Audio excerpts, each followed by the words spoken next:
E um desentendimento sobre o pedágio está atrasando a concessão da hidrovia do Rio Paraguai, que atualmente aguarda o avanço da modelagem do projeto. O assunto está em destaque no site da CNN.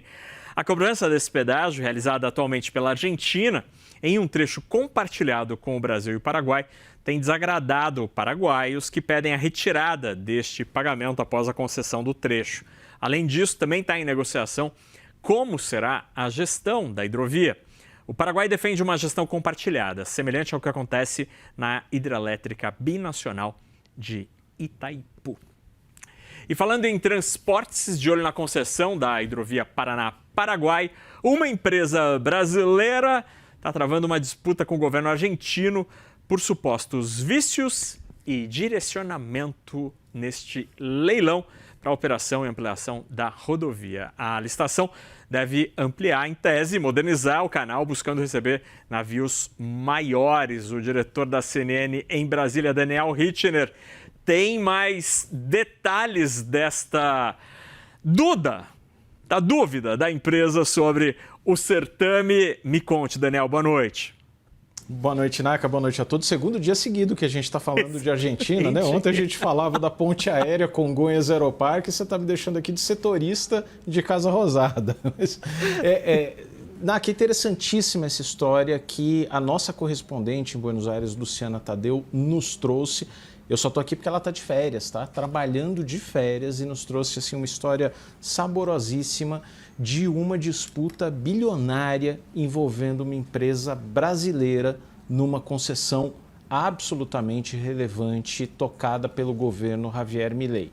Do que se trata? Você tem a hidrovia, esse corredor fluvial Paraná-Paraguai, que é por onde escoa ali uma parcela importante da produção, principalmente agroindustrial ali do Paraguai e da própria Argentina, mas que também é muito usada pelo próprio Brasil, principalmente escoamento de cargas de minério de ferro na região de Corumbá.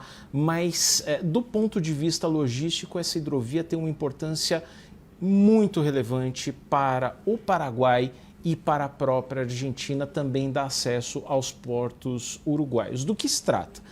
Essa hidrovia já é operada por uma empresa belga, a Jandenul, que é uma empresa grande, muito especializada em dragagem de corredores fluviais. Agora, o governo Javier Milei está fazendo uma concessão por 25 anos, investimento de quase $1 bilhão ao longo desse período, uma concessão que prevê receitas de $600 milhões por ano e de $15 bilhões até 2052.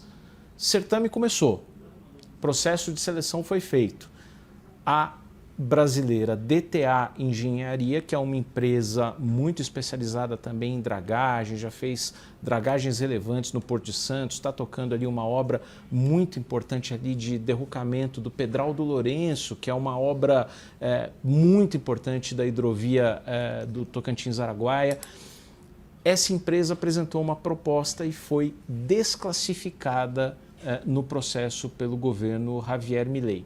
Ela recorreu no âmbito do próprio processo e foi desconsiderada. Agora o que faz a DTA Engenharia é levar esse caso para o Ministério Público da Argentina, chamada Fiscalia, para que os procuradores da Argentina, os fiscais, tenham uma avaliação do que a DTA está chamando de vícios estruturais no processo, e ela aponta diversas ali divergências, discordâncias em relação à sua desclassificação.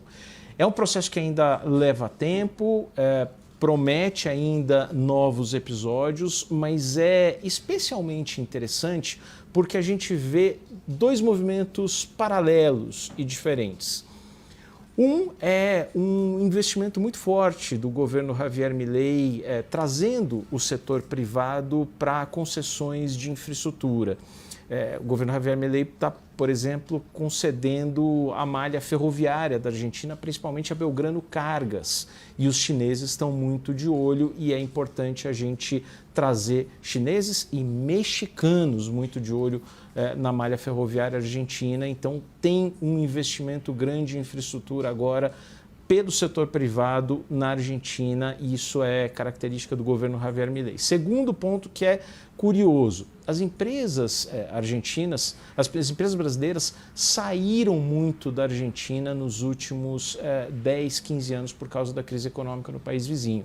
Então, se você teve em algum momento ali as grandes construtoras brasileiras que acabaram saindo por causa da Lava Jato, grandes investimentos ali de Vale, Banco do Brasil, por exemplo, a própria Raízen, a gente está no movimento de retirada ultimamente. Então, essa tentativa da DTA Engenharia de entrar é um movimento recente também que merece ser olhado com atenção. Interessantíssimo, Richner, porque Javier Milei tem tido dias difíceis no noticiário doméstico e mais um problema a ser resolvido. Tomara que consigam. Nosso setorista argentino, Daniel Richner. Graças, meu amigo. Tchau, Naka. Até mais.